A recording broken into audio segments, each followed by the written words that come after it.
Hello, and welcome to Channel Sport on Sunday. I am Ken Ochonogo. And I tell you, calf. Yes, a lot of decisions were made. And they said, first, the biggest one, Cameroon were supposed to host the last AFCON. Of course, we know there was a change of leadership, with the Cameroonian Isaiah to losing his seat. So, the new man, yes, to the new man, I said the new man I know, who is there.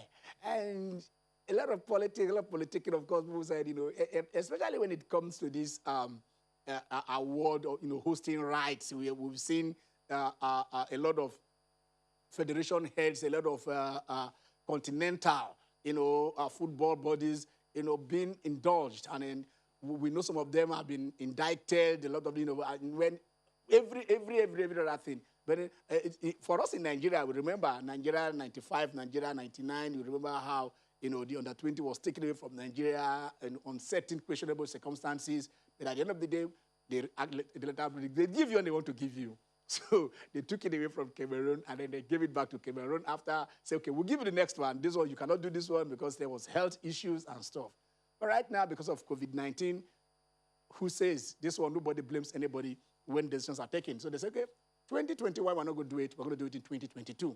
So they took that decision, and a host of others, including the CHAN too, that was supposed to be this year also. They said, okay, we pushed that for a year.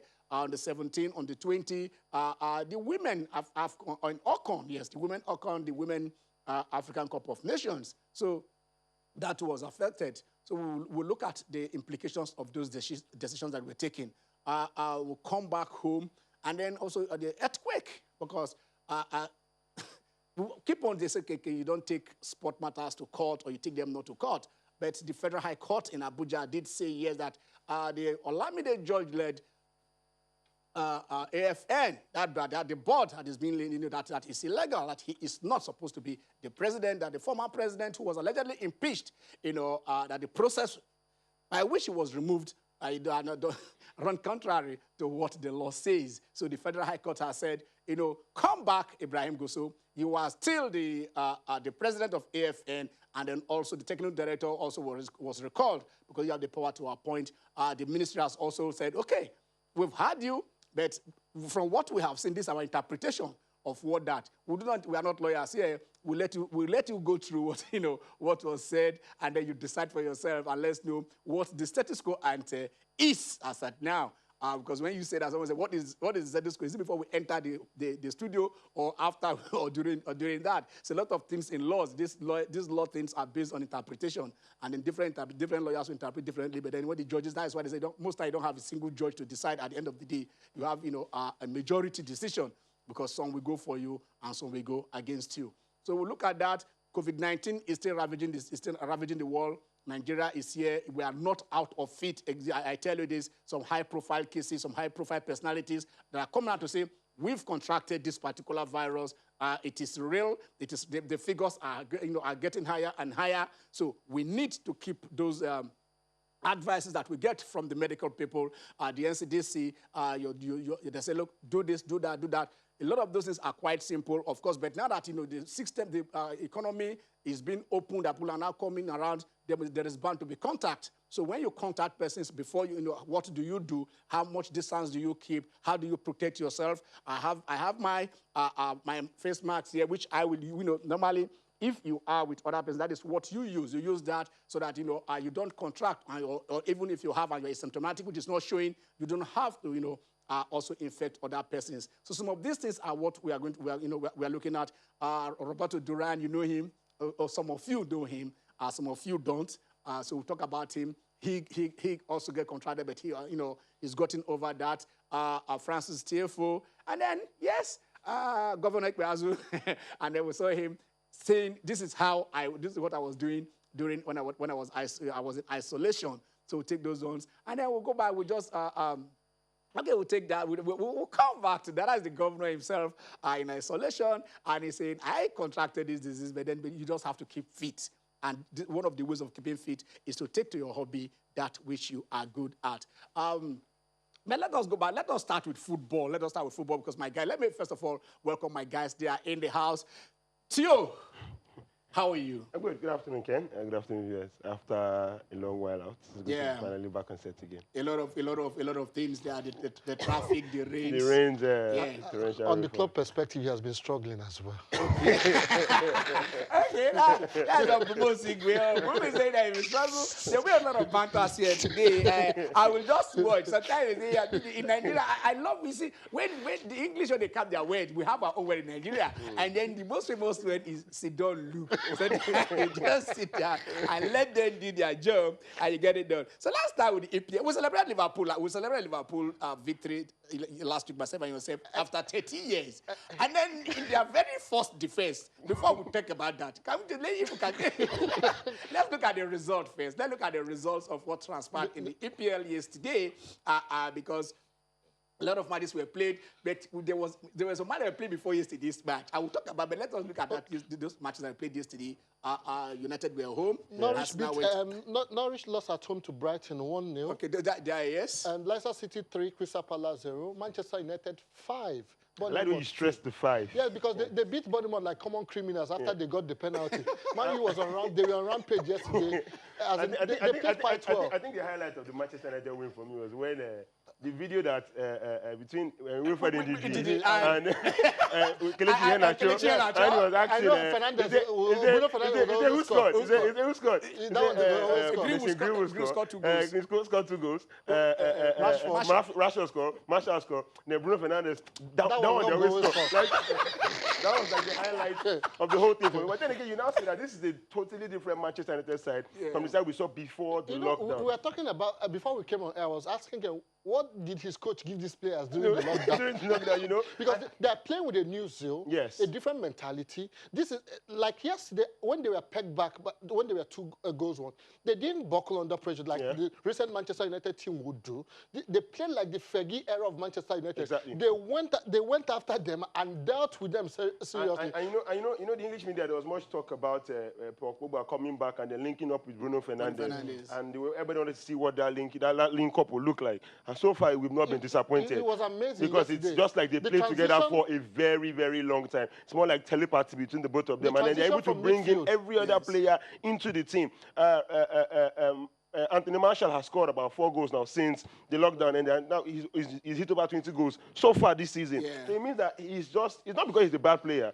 Once the service is available, he will perform. We are seeing Anadio Igalo even come into the team and play like he has been with this team for ages. Forever. So I think there's something Ole Gunnar Solskjaer is doing, and he's obviously doing it very right. You are talking about transition between the first, second, and third half. Transition between midfield and the attack yesterday was brilliant. Pogba was able to break up play most time and feed the attacker. And this is what Manchester United, Fred hasn't been able to do that effectively. We saw a difference yesterday because in the midfield they won most of the 50-50 battles. Manchester United won them yesterday. And the ball distribution yesterday was better. Playing through the flanks and the crosses inside the final third was simply brilliant. They were amazing yesterday. Then we had a young Nigerian lad, Bukayo Saka, after signing a new contract. Got an amazing wonder goal yesterday against Lily Patricio. I love that. Let me still go back. Let me still go back to the United team you're talking about briefly for you. Of course, we've seen Bruno Fernandes. You know, the guy just came in and then before he stepped down, he was already running. We are seeing the return of Pogba. We're talking about Igalo saying, "Look, like I said, this is my home. Forget if it has been in spirit. It's not with them in body. He has been with them as a fan. But are we not? How much credit is being given to Nemanja Matic? You know, even from his days in Chelsea, he's been a silent workaholic. And yesterday, I looked at him, the way he was pushing his teammates to move forward and attack. Even at exactly that 2-1, he's always a leader. That's one good thing, one good quality. Apart from his play on the field, he's a leader. And he's able to get his teammates into the play. And yesterday, he was amazing in the middle of the pack as well. He was rock solid there. I think what I see with Matic is the fact that when your attacking players know that there's a calm presence at the back, doing the dirty work. In front of the back four. In front of the back four. You know, he gives that certain level of confidence that even players like Harry Maguire can actually even leave the back and attempt to go up front and be adventurous. You know, that's what Matic gives them. He's not really had the best of times in the Manchester United shirt, but you know, whenever he steps up to perform, he does it awesomely. He plays and you just have no you just have to give him the credit because this guy is actually a very, very good footballer. And so far, with Manchester United, you can see how good he's been. I think what has changed for him right now, back to the question you asked, I think what has changed really is that probably the coach has grown more confidence in his ability. Because some players can be like that. Once they don't have the trust of the coach. You don't want to make mistakes. And we know he's a world beater because we've seen him from Chelsea. I'll give you an example. Even though sometimes, even under Arsene Wenger, was also a wobble, but to a certain level, he had the confidence of the coach. Yes. And look at him under Arsene Wenger and look at him under Unai Emery and Arteta. It's not the same player. Why? Some players thrive on the confidence instilled in them from the coach that, guy, go out there and play. I have your backing. It gives them a bit of an edge. The backlash from the fans has not helped as well. Does it help players? It doesn't help. Because they target a particular player maybe based on how much he's earning or whatever it is. Well, it happens. It's elite footballers are cross-board. Anywhere you're playing, any league you are playing. You might say some are targeted more than others. But let's not forget, it happened with Paul Pogba. At a point, it seemed like there was an entire agenda against a certain Paul Pogba. They didn't want him go. That was why there was so much pressure on Paul Pogba. But he didn't buckle under the pressure. Yes. He didn't buckle under the pressure. Some players, in as much as, yes, it's really difficult playing under pressure, but that mentality, you're an elite player for crying out loud. Stick up, go out there, do your job. And sometimes it's not easy. Look at Xhaka. It's difficult, yes. Look at Xhaka in Arsenal. When Arsenal fans booed him at the start of the season. Gestures. But I'm happy with what Mikel Arteta has done with Xhaka. He's now back to being a better player and a leader in that team. Let me stay with you on Arteta. I mean, we saw David Luiz. I mean, we saw that howler that he did against Manchester City. 48 hours later, he signed a new contract. He was given a new contract. Yeah. Well, I mean, what? I thought this coach. Sometimes we take away this from a coach. Yeah. I want you to juxtapose that with his performance. No. With Jose Mourinho attacking his players that they were not that they didn't know that they're not coming to a party. I mean, openly. I saw that. Every manager. Yes. Has a different approach. Yes. If I will borrow President Obasanjo's statement, the carrot and the stick approach, maybe that is what works for Mourinho. Look at David Luiz. I thought that 48 hours signing that corner, I felt something is wrong with the Arsenal management. I thought so. But look at David Luiz's performance in recent games. The coach sometimes it works when you give some players kick up at the backside. Sometimes it doesn't help them. And Teta refused to talk about Luiz in that press conference. Yes. Rather, he said that these are avoidable issues. I'm sure they went back. Built his confidence. Exactly. David Luiz has been rock steady since that howler against Manchester City.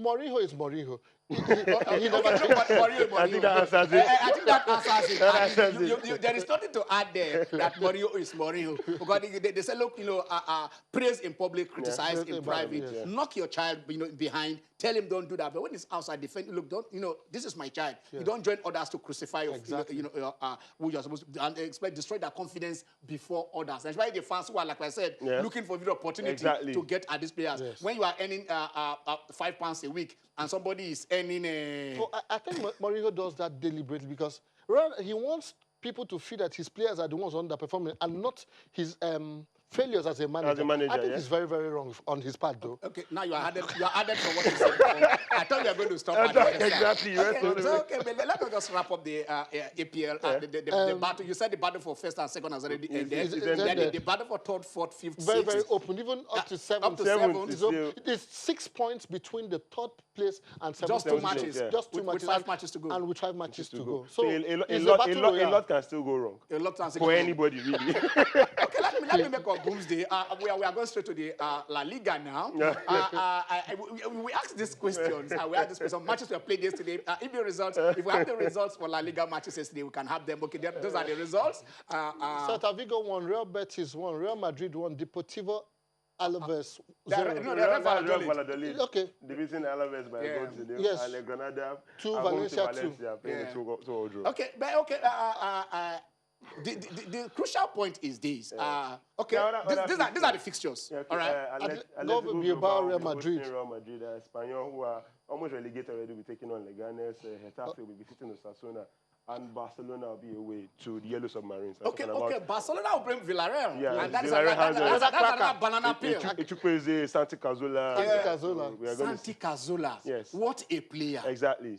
And that's a player that a lot of people thought that was the end. He was done with football. the surgery on his leg would never heal, and all of that. Getting infections up and the down. infections there, and he wasn't even given a proper send-off at Arsenal, But ever since he moved back to to La me, Liga, he's just been on fire. There were two curves for me in Arsenal. Two curves. The glory days of Wenger, kind of, dipped. Yeah. On the day they sold Patrick Vieira.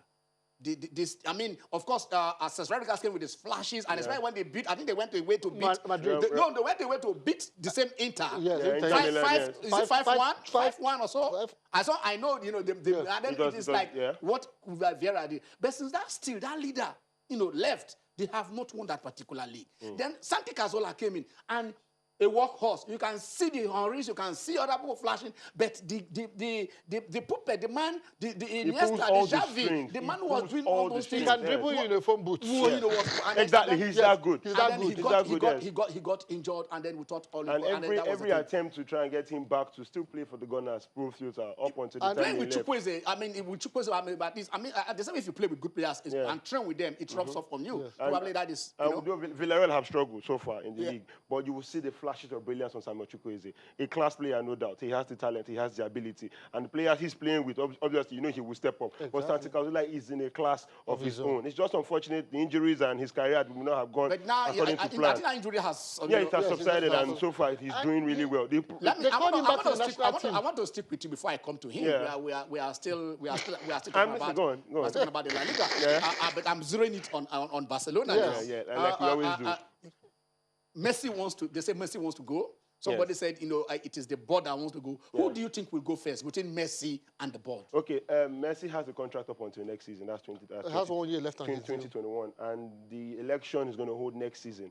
And let's not forget, Bartomeu, who currently heads the board at Barcelona, used to be the vice president under Sandro Rosell.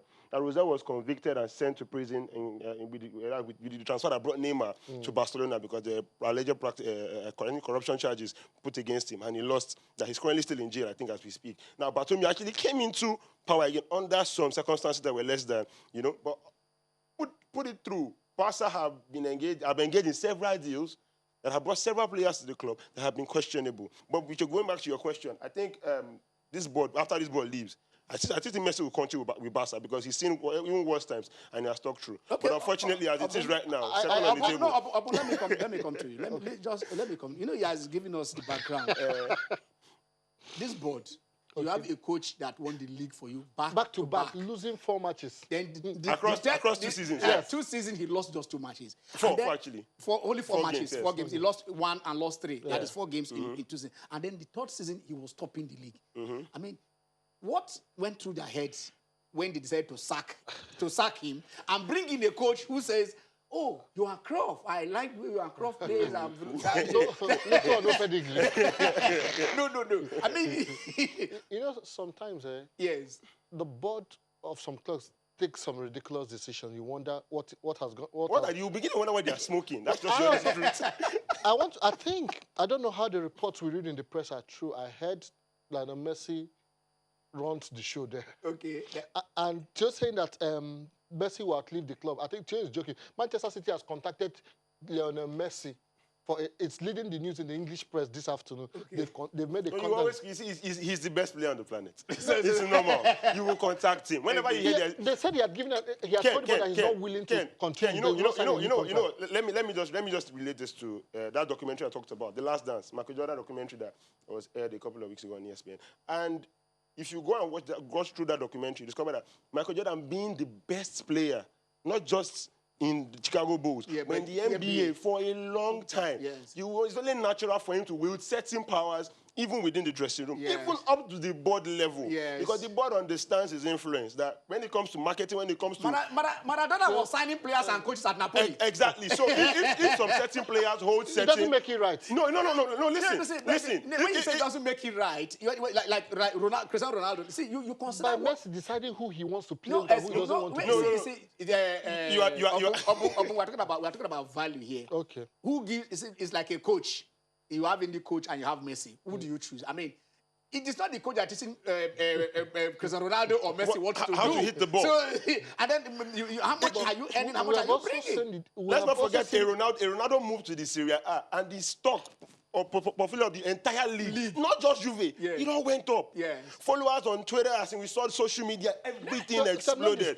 David Beckham, MLS, the MLS were paying his salary. It is not not the club. It's not the club. So it's not. If he wields that kind of power, he has earned it. And so far, with everything we are seeing at Barca, I might sound biased, but at no point have we heard that he has misused that opportunity. It's a team sport. He cannot do it by himself. He gets coaching and that's he gets coaching sacked. That's how we look at the board. We look at the board. We see what goes on with the board, and we get to question decisions. So you are saying Messi will likely go. He's saying the board will leave. So, and this Barcelona team needs to be refreshed. It's an aging team, and I'm surprised that they're not taking steps to refresh this team. Is it age or quality? Because No, if you look at Puyol as the leader at the back, now it has fallen down to Piqué, who was his protege. Now you look at Xavi, you look at Iniesta, if you look at the support cast that Messi had then, and then you come to see the one he has now. Let me take you back 5 years now, not too long. 2015, January 2015, the first game of the season, the first game when the season resumed, after the winter window, or the winter break, Barca took on Real Sociedad at the Anoeta, and they lost that game by 1-0. After that, there was serious issue between Lionel Messi and Luis Enrique, that's the former coach of Barca then. And it was rumored that Messi met with Bartomeu at a restaurant and threatened to get the manager sacked and all of that. But they came back together, rallied together, and they went on to win the Champions League. But for the next 6 months, Xavi and Iniesta did not play on the same pitch again. They were alternating them because you can't have two of them on the pitch at the same time. Taking hard decisions is really important as a manager. All right, taking hard decisions. But we want to go on a break. We want to go on a very short break. When we come back, we'll look at taking the softer decisions if the hard ones are too hard to take. Stay with us.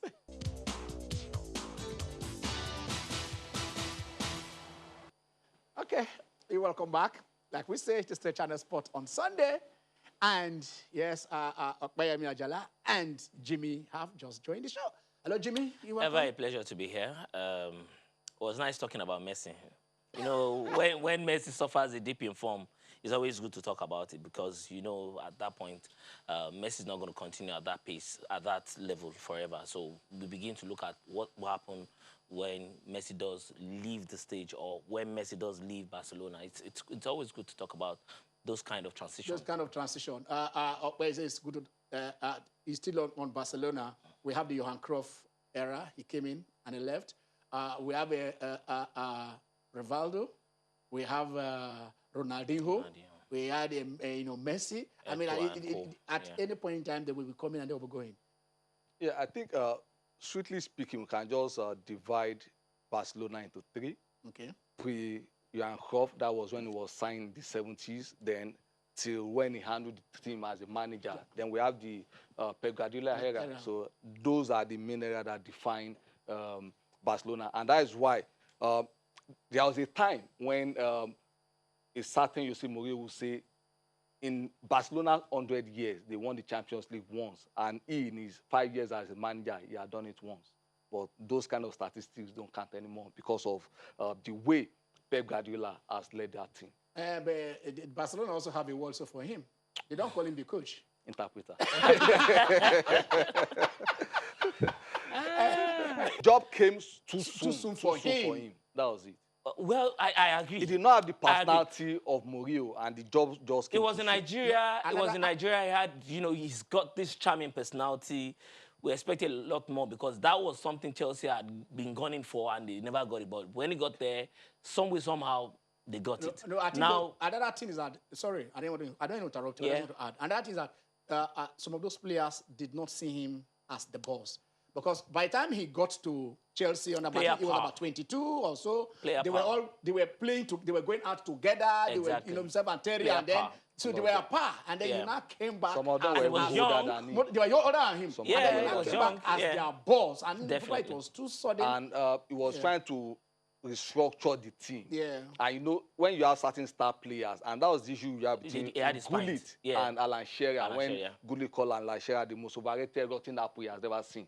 So when you have a class player and you are trying to teach a dog new tricks at old age, of course you have problems, and that was the genesis of his problem with the Chelsea players. Of course, Hull failed with Newcastle, but Shearer sent them on relegation. Yeah, but So I don't know which was that. He came in as a messiah. Messiah, But he said, of But course, he didn't handle a full season. Exactly. But he couldn't rescue on the back of winning ship. the FA Cup with Chelsea. Okay. As the foreign manager. All right. Okay. Let's come home. I mean, we've been all over there, but these guys, let us take this issue as it is burning. Do we go to car first, or do we take the AFN story first, gentlemen? Charity begins at home. Let's start. Okay. All right. So the court just decided that yes, the members of the board of AFN sometime during the year impeached their president. But that was when the man said, look, we want an autonomy. And then that is the letter, that is this is the Federal High Court. Federal High Court sitting in So Abuja. he appealed, he went to court. As affirmed that Yes. Honorable Engineer Ibrahim Sheguso, PhD, remains the president of Athletic Federation of Nigeria, AFN. In a suit filed by Chinedu Jera Dudora Esquire, counsel to Honorable Guso. Okay.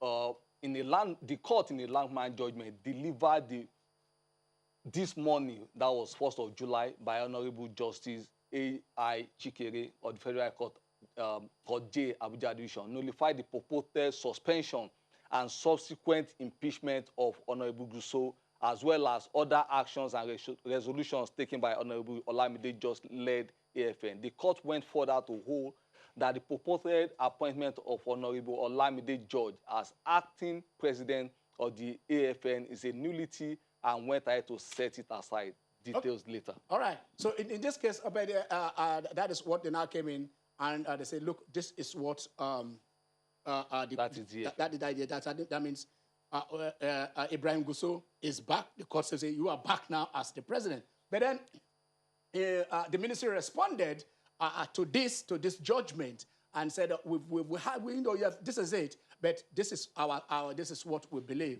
The judgment given by Justice A.I. Chikere this morning is a declarative injunctive judgment, and the ministry has a right to appeal within 90 days. What is a declarative judgment? Law 101. It defines the right of parties. It does not order anything specific to be done, and it does not award any damages. The Federal Ministry of Youth Sport and Sport is taking steps to challenge this judgment, and we are in the process of filing our notice of appeal, as well as a motion seeking a stay of execution of the court judgment.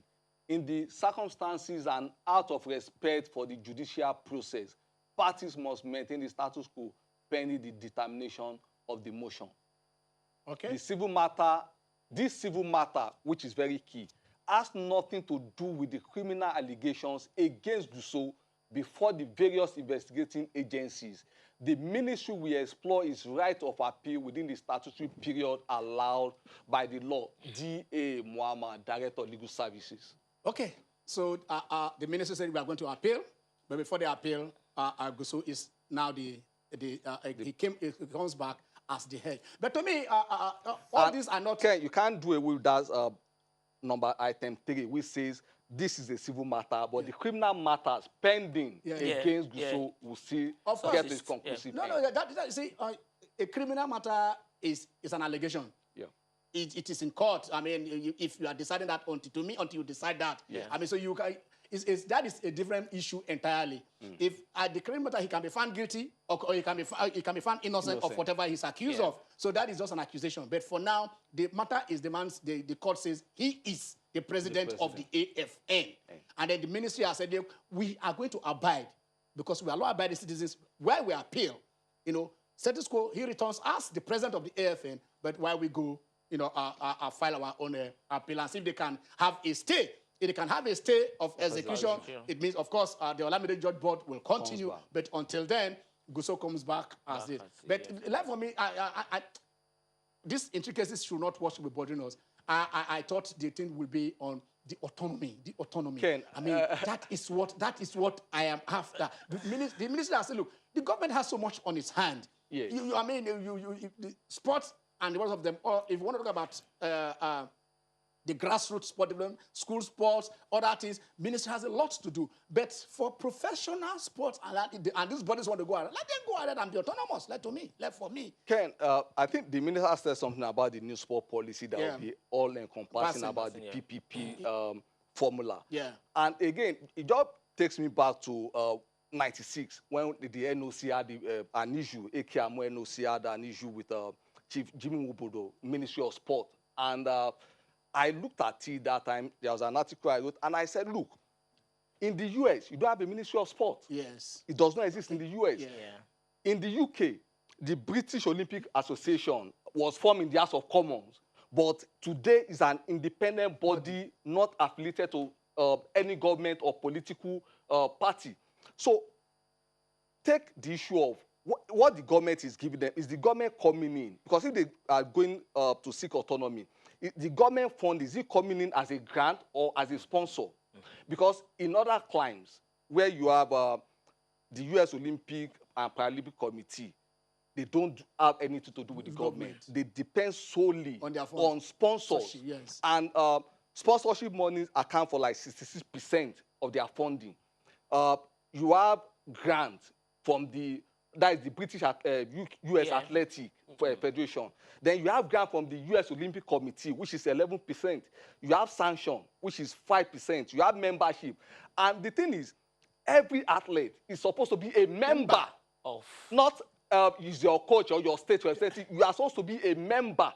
Because if you are not a member of the Athletic Federation, you cannot even represent the country or anybody. So it's very clear in other climes, the government have got nothing to do with these associations. So to bring it home, whatever the government is giving them, maybe you want to target as one of the sponsors, but not having that overbearing influence on this association. So on that aspect, I think I will agree with the Gusau committee that they want to be independent. But again, you cannot approve. Either goes to equity. So you cannot be getting from government and not expect to be accountable to the same government. How do we say it? How do we, they said a child, you can't stop a child from growing the teeth, the big teeth. But you also have the little, to kind of cover it. So if a child said, I'm independent, then you leave the government keep their funds. To bring it home, I think the most important thing would be that we need to understand that there had been different interests, there had been different factions. Because if you say, oh, Gusau faction says, or let's say the Gusau-led AFN said, they had the capacity to run the federation autonomously. The question will beg, what exactly has happened to all the other factions? Have we tried to harmonize their positions to understand? That is what the court have done. But we don't have any faction. What the court have said. This is where the major problem is. Yes. He had been suspended by members of the AFN. The court has now said that suspension is illegal. That it's only him as president that can call. Now, what I would think is that the ministry and the Gusau-led AFN, they will shit their swords, allow Gusau convene a Congress. Whatever politicking they want to play, allow that Congress determine how they want to move forward. Because you cannot declare autonomy. You can't say you are autonomous. If, per your constitution, the Secretary General and the Treasurer, per the constitution, still are from the ministry. So you have to amend the constitution first before you can declare any autonomy. If the constitution says that the two members that are, from the ministry, they are, representatives of the ministry, and they are key members of the AFN.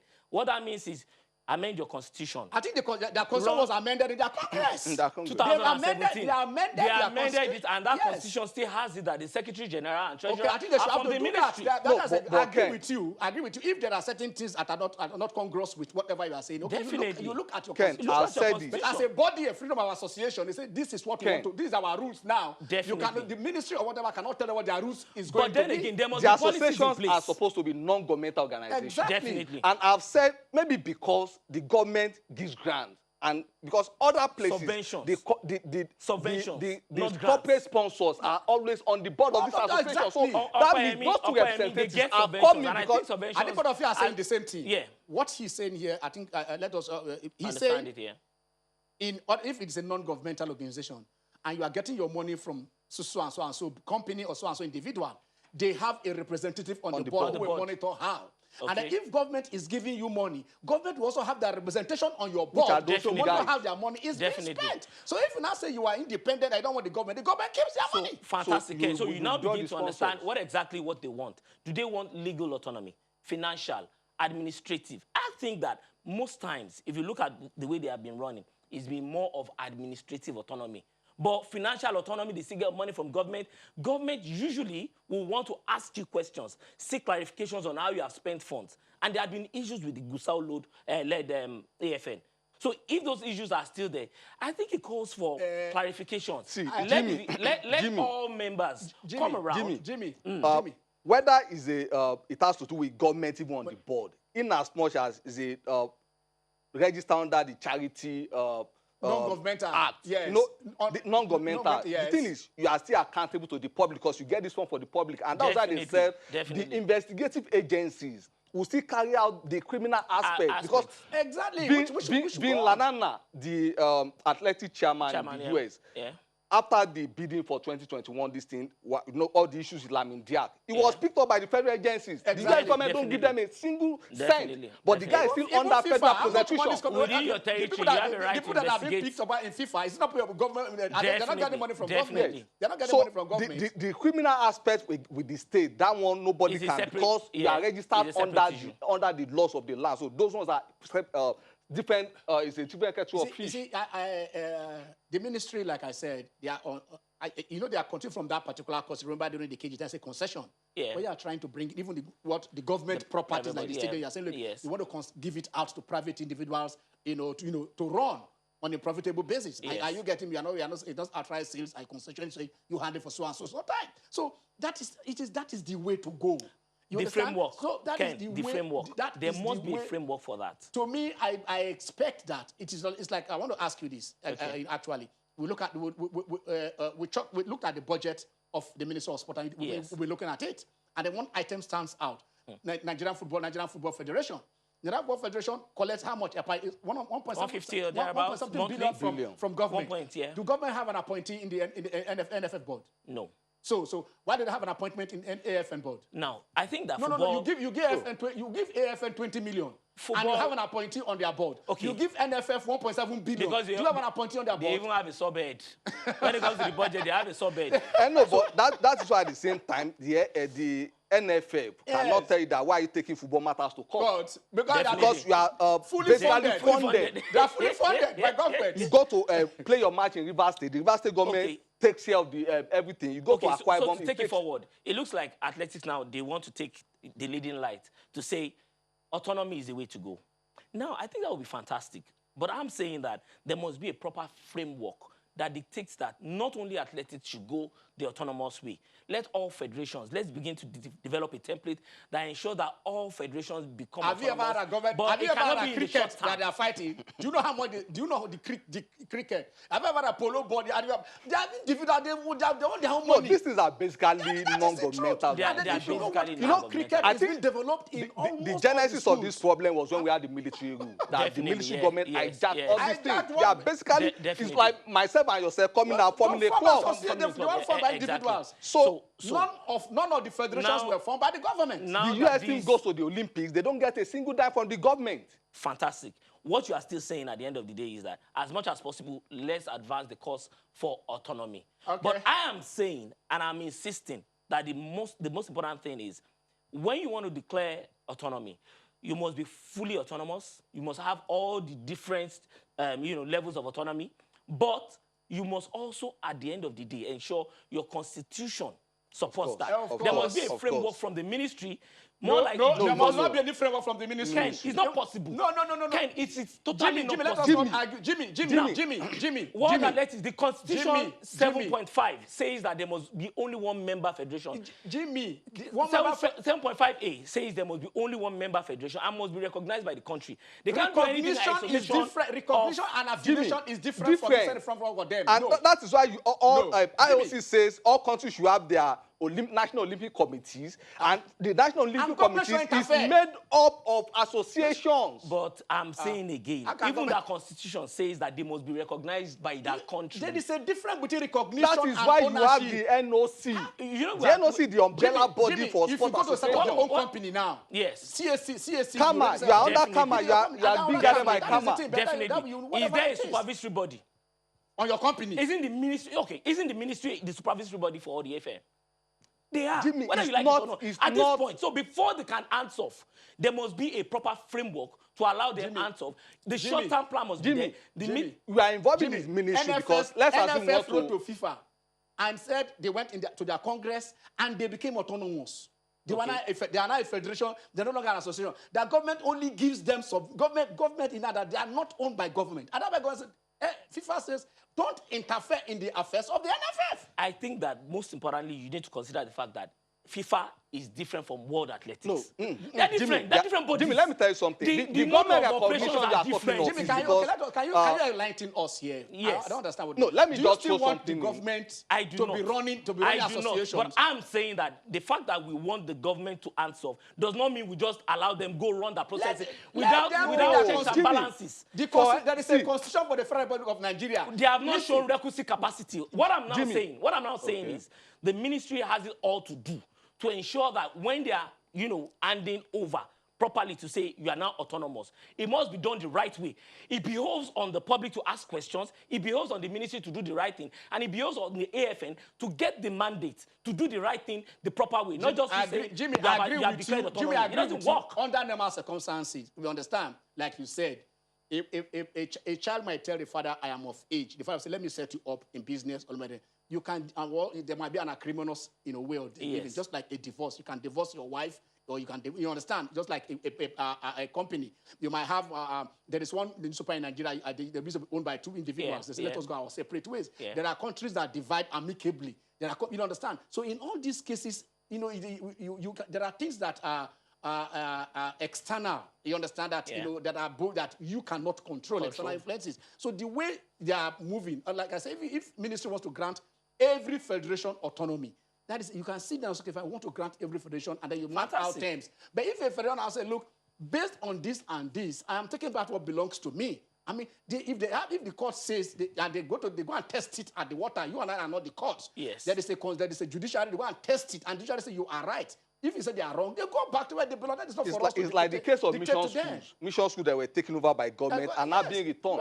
And when you talked about supervisory role of the ministry, it's just because you talk of external influences. There are certain things you need government guarantee. You want to host the World Cup, you need your government guarantee because you are not in charge of security. But it's not because you are supervising the ministry or the association. In summary, what you are saying is they need the cooperation of the ministry because they don't have private facilities yet. The US is the most successful sporting nation on earth, and they have no ministry of sport. They are running on a different model. So that is the model the so let the committee wants to run. Jimmy, sport is run privately over there, not here. Jimmy, most of the stadiums you have in Nigeria, even for your football clubs, not even the stadium, but are owned by government. Definitely. And the successful nations in the world, do they own those stadiums? Jimmy, we can get to that place where individuals are encouraged to. Everyone you buy is fantastic. So we can begin to set the conversation. Jimmy, you don't need to beg for it. If you ask for it, it's your right. You have it. If the law says you can have it, you have it. This thing started as private associations taken over by government. Okay. And now the individuals want to take back their things. A fraction. It's just like when government takes over. Jimmy, the court has said there is no faction. Jimmy, don't say faction. Whilst I understand what you are saying, what we are still saying is that there are still interests around and about. There are different factions, and we are saying, let us harmonize our positions. Jimmy, if it's autonomy, I hope you won't be charged of contempt of the court. Jimmy, because I've said there is no faction. We are being realistic. In the face of the court's pronouncement. Jimmy, I'm not part of this discussion. We are not saying. I'm not part of. We are going on a break. It is too hot. Interest. We are going on a break. We want to go on a very short break. I shall be back.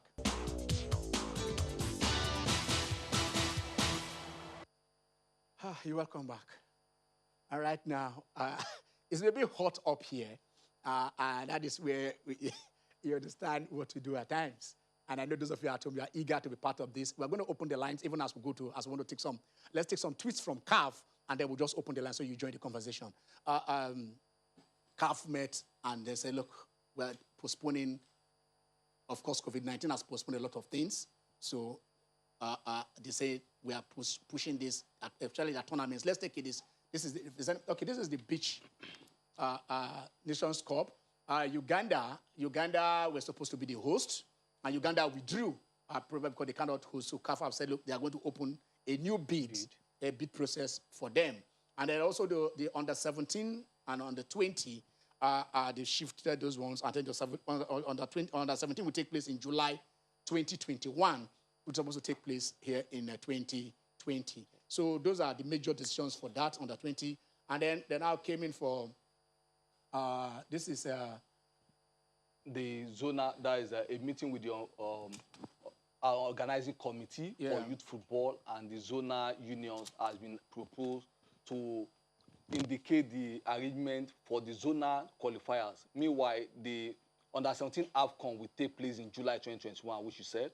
For the beach soccer, following the withdrawal of Uganda, a new bid will be launched for the organization of the final tournament after either in 2020 or 2021. All right. So that is the thing. So let's take the one there that is also decisions of okay. Total Women's African Cup of Nations. The 2020 edition of the Women African Cup of Nations has been cancelled due to challenging conditions. CAF Women Champions League. The CAF Women Champions League will be launched in 2021. The format and other details will be communicated in due course. So that I want to start a CAF Champions League. Okay, let's go. Let's take the next. Let's take the other one. Let's go on.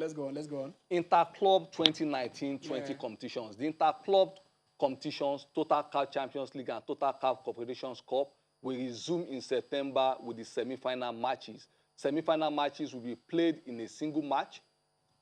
Venue for the Total Champions League, the venue for the Final Four to be decided. CAF, Total CAF Confederations Cup, Morocco will host the Confederations Cup. By the Champions League, they're still deciding where that one will come in. Where it will come. And then the Nations Cup, then I said, okay, fine. For the Nations Cup, which is the last one, the CHAN will come up in 2021, while the AFCON itself will come up in 2022. But now taking it in January. They would have not looked at the 2022 calendar because it's also 2022 World Cup is coming up at the same year. When, we don't know when, because there might be clashes, so we don't know if the clubs, the league will still be on, or if there's going to be a break. You know why we're having the Nations Cup in every year before it was moved to odd years? We're always having Nations Cup in the same year as with the World Cup. And that was why on 2 occasions, Shaibu Amadou fell victim to not going to the World Cup because 2010, 2002 and 2010. So I assume it will come back to the January-February date if that happens to be the situation. But I'm saying in January, that same year that we are saying, we don't know. I think it's going to be the Winter World Cup. So we don't know when the break, whether the European season will be on at when the AFCON will be. No, what I'm saying is, before we move to odd years, we're always having World Cup will be in the summer and we'll have our AFCON in January, February. So, and of course, once it's a FIFA sanctioned competition, the clubs are obliged to release, even though clubs have been reluctant in releasing their players, which we thought the odd year will have solved by moving into summer. I think the most unfortunate decision taken has got to be the one for the women's that was cancelled. You consider the fact that there had been this neglect of the women's football in terms of maybe the domestic or in terms of even international continental football, and that's why they're talking about the Champions League for the women. But cancelling it totally and saying the next edition will be 2022.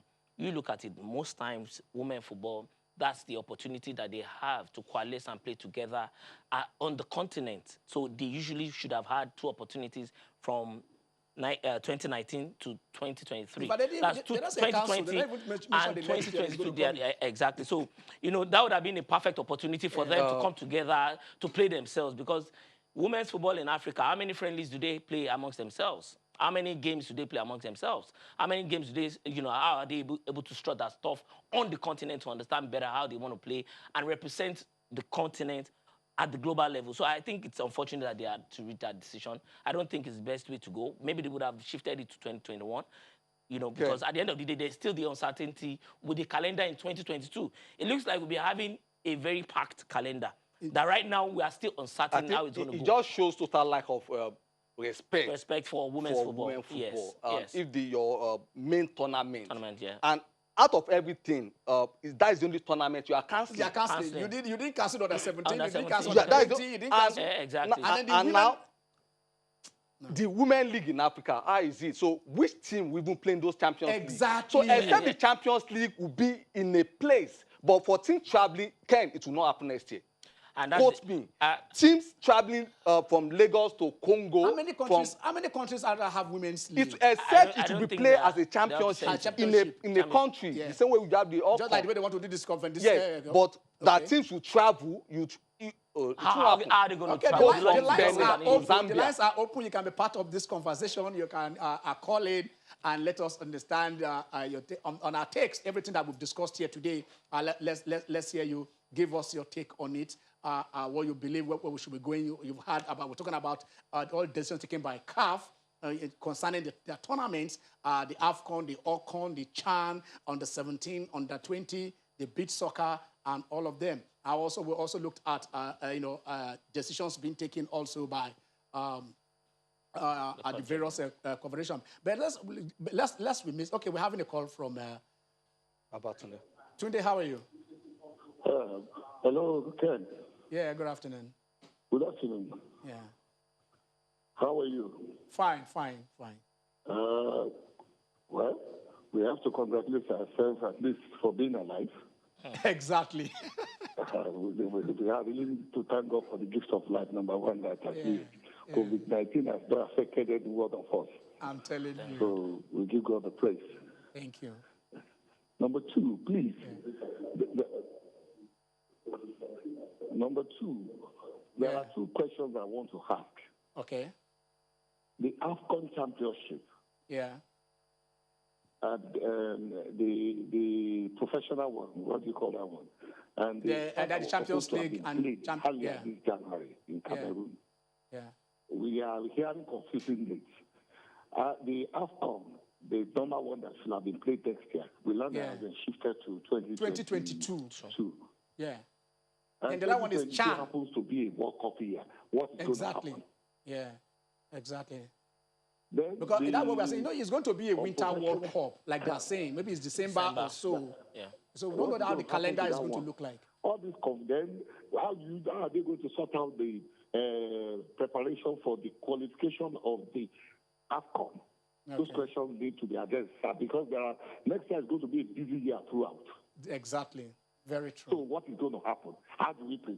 We are not even sure what is going to happen between now and the end of the year. So what is going to happen? Okay. Those are questions you need to put to the authority. They should start planning now. Not that next year they'll start running from pillar to post, confusing everybody together. These are questions that you people should put to them. By now they should start planning ahead of the time. Not that when it's next year they start mumbling before they start mumbling, and then we won't get to anywhere. Okay.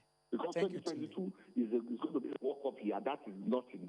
So we are playing World Cup. We are playing Nations Cup. How do we do that? How do we do that? Nations Cup and World Cup. Exactly, today. I think the calendar will be more jammed. Okwe said we've been doing that. But you consider the we fact only changed it last year. That has been the trend. No, Okwe, what we are saying now is the women's world competition, the OCON. Now we're talking about AFCON. We're talking about the World Cup later in the year. No, the OCON has no date. They've cancelled it. Yeah, but most likely... And it's most indefinitely. Okay. Most likely it will be 2022. All right, the lines are still open. I was talking about this. I will talk about COVID-19. I will say Francis Tiefo, the young guy. Very unfortunate. Very Francis, that the guy just tested positive. All-American to COVID-19. We can only pray that he recovers. From Djokovic. Exactly, last week. He said Djokovic has tested negative. But I think that the recklessness of Djokovic to have He has apologized. He's apologized, Yeah, so we have to yes, say yes, that.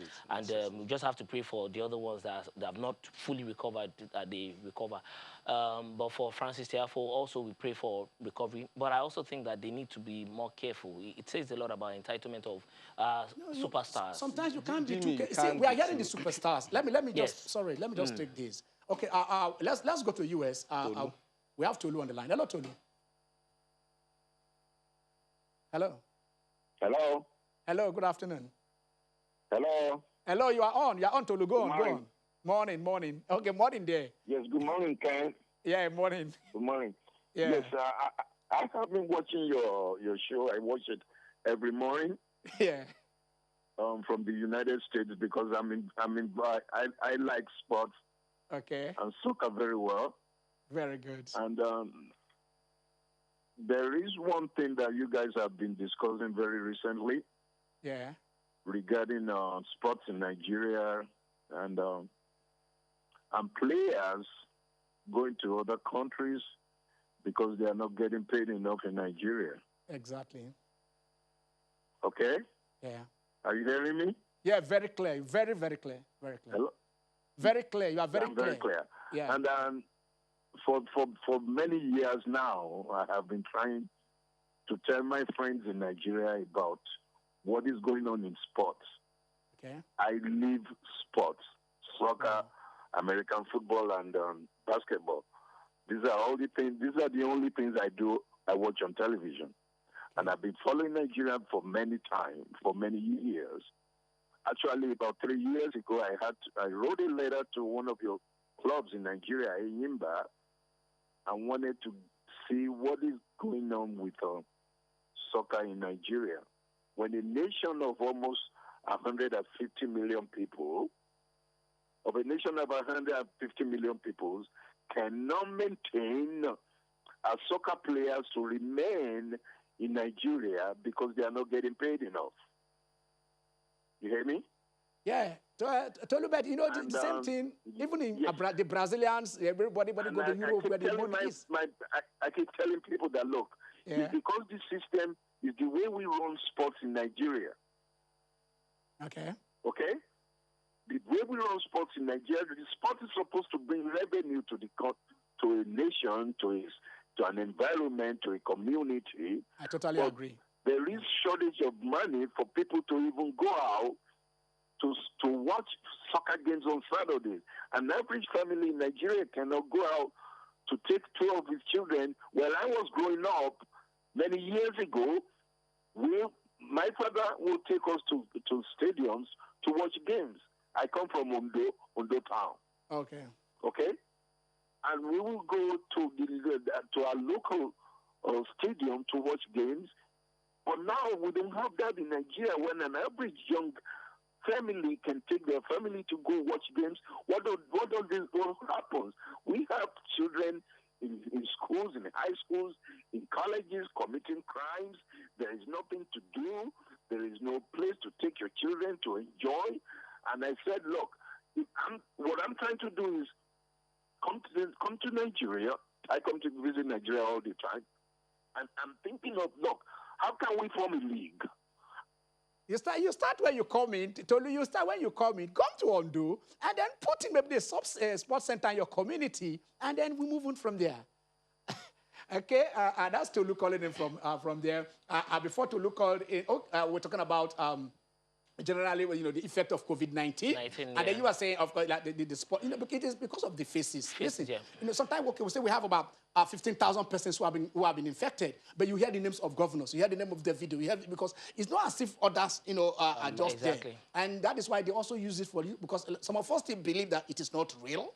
That is where dissemination of information is very, very important. Orientation is very, very, very important. Let us see, because recently also, like we're saying, that is the governor.